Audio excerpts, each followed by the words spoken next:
Hey, it's Brock here with Rock Hill Farms, and today I want to give you an updated review on this Champion dual fuel generator.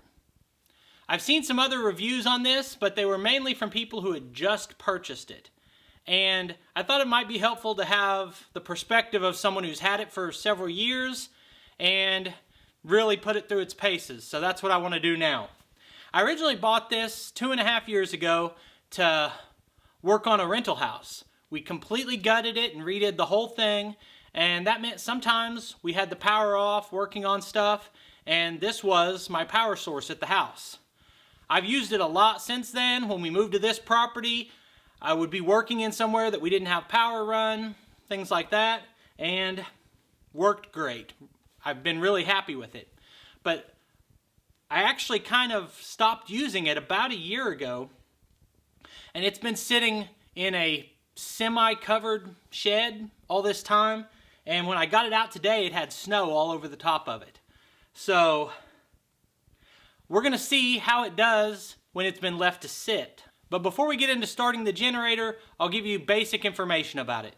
If you're not familiar, the dual fuel means that you have a gas tank up here that you can run it on, and then you've got a switch right here. If you turn your fuel off like that, you can slide this over, and now you have a fuel on-off switch for propane. And you can take the same propane tank that you use on your RV or barbecue grill and screw that in, screw the hose in right here, and now it can run off propane. That's a really handy feature. Whether you're actually using it with an RV, it has an RV power supply here, and maybe you keep a lot of propane around for grilling or whatever you might be doing, or just in an emergency situation or price comparison situation, you may want to run it off gasoline, or maybe you're out of gas and you want to run it off propane. So I think the dual fuel thing is really handy. You can see all the information right here. Your startup watts on gasoline is 4375, 3500 is your continuous running watts. It's a little bit lower on propane at 403150. I've found that that was plenty of power for anything I've needed to do, just running power tools and some lights and things like that. My plan today is to get this fired up, run it off the gas a little bit, switch it over, run it off propane a little bit, and then take it down in the garage and store it properly where it's gonna be maintained better. So I'll switch this back over. I think we'll start with the gas. We turn the gas on here. Okay, then I'm gonna go ahead and fill it up. I tipped this over outside and let the old gas run out of it, but it all doesn't run out, so there's still some gas in there. So I'm going to add fresh gas and some stable. Even though I tried to dump this outside, there's still a lot of gas in here. And if you look at the design of this, there's no way that's going to dump all of it because the fill spot is recessed. So I'm going to put some stable in it. No idea. This gas is probably 1.5 years old. This serves as a reminder for something you don't use all the time like this. The best bet is to store it empty if you run it out of fuel before you're putting it away.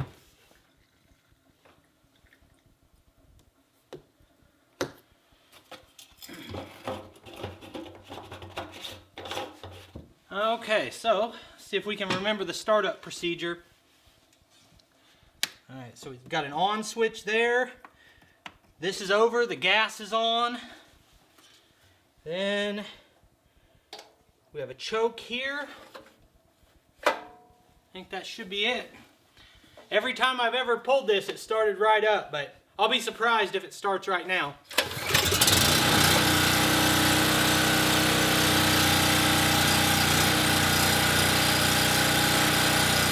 I don't know if you can hear me, but I'm shocked. That thing sat for 1.5 years, started on the first pull, sitting outside. That's impressive. I'm gonna let it run for about 5 minutes, then I'm gonna shut it off and we'll see how it does on the propane.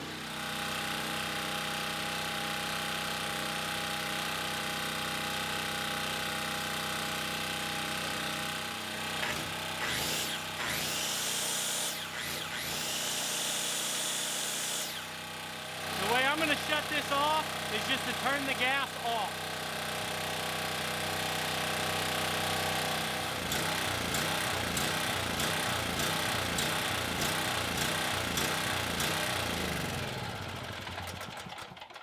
One thing I normally remember to do with an engine that I don't run very often is to kill it by shutting off the gas rather than hitting the kill switch, because then it doesn't have fuel sitting in it that dries and gums up. So that seems like it would help.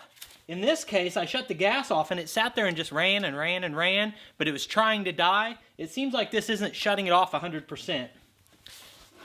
Now to switch this to propane, I just slide that over, then rotate this switch for the propane on. I've screwed my hose on right here. I screw this adapter on here. I've said this like 3 times already, but I'm absolutely shocked that that started on the first pull. I thought I was going to have to mess with it for 30 minutes to get it started just because of the way I had treated it.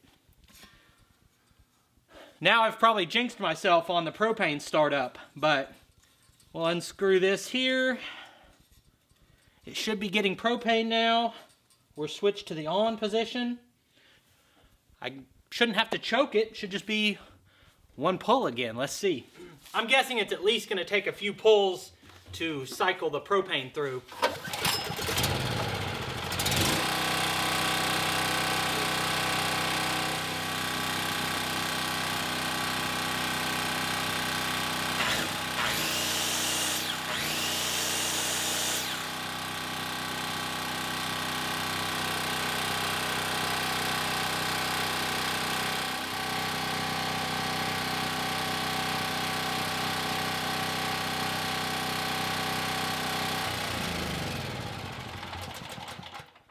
All right, that shut it off quick. We'll just flip that switch over, flip that back over, put it in the garage. I've got stable in the gas. This should be an easy start up again next time. One thing I meant to say earlier is that I was going to change the oil in this before starting, but then I remembered that knowing this isn't something that runs all the time, I bought a high quality synthetic oil that shouldn't go bad over time, and it shouldn't have gone bad from overuse. So I decided to just leave the oil. All I did was check the level on it. But what more can you say about a product, really? I've had it for a long time, and it always starts first try. And never had any kind of issue or had to mess with it in any way. It just works. So if you're looking for a versatile power source, I think this dual fuel generator is a good option. I appreciate you taking time to watch this video. I'll put more of our videos over here, and I'll see you next time.